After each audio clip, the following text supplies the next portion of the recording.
നിങ്ങൾ ഈ ഫോട്ടോ കണ്ടോ? നിങ്ങൾ കുറച്ച് പേരെങ്കിലും ഇത് യുഎസിലെ ഗ്രാൻഡ് കാനിയൻ എന്ന് കരുതിയിട്ടുണ്ടാവും. കുറച്ച് പേരെങ്കിലും. പക്ഷേ ഇത് ആന്ധ്രാപ്രദേശിലെ കടപ്പ ഡിസ്ട്രിക്റ്റിലെ ഗണ്ടിക്കോട്ട എന്ന സ്ഥലമാണ്. ഇത്തരം കാനിയൻ ഫോർമേഷൻസ് ഇന്ത്യയിൽ വളരെ റെയർ ആണ്. ലക്ഷക്കണക്കിന് വർഷങ്ങൾ കൊണ്ടാണ് ഒരു കാനിയൻ രൂപപ്പെടുന്നത്. ഒരു അപ്ലിഫ്റ്റഡ് ആയ ലാൻഡ് ഫോം, ഉദാഹരണത്തിന് മൗണ്ടൻ പ്ലാറ്റു എന്നിവയിലൂടെ ഒഴുകുന്ന നദി അതിനെ ഇറോഡ് ചെയ്യുമ്പോഴാണ് വാലി ലേക്ക് ഫോർമേഷൻസ് ഉണ്ടാകുന്നത്.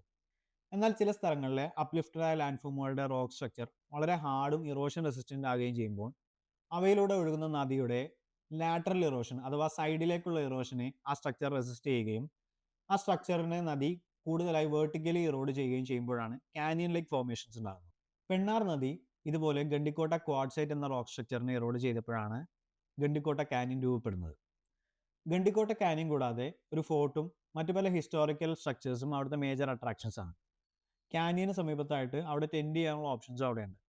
അവിടുത്തെ സിപ്പ് ലൈൻ എക്സ്പീരിയൻസ് നല്ലതാണ്. നമുക്ക് കാനിയനെ കുറച്ചുകൂടി അടുത്ത് നിന്ന് കാണുകയും അതിൻ്റെ ഡെപ്ത് കുറച്ചുകൂടി ഫീൽ ചെയ്യുകയും ചെയ്യാൻ പറ്റും. എൻ്റെ അഭിപ്രായത്തിൽ ജോഗ്രഫി എന്തോസിയാസ്റ്റ് ആയ ആളുകൾ എന്തായാലും വിസിറ്റ് ചെയ്യേണ്ട ഒരു സ്ഥലമാണ് ഗണ്ടിക്കോട്ട.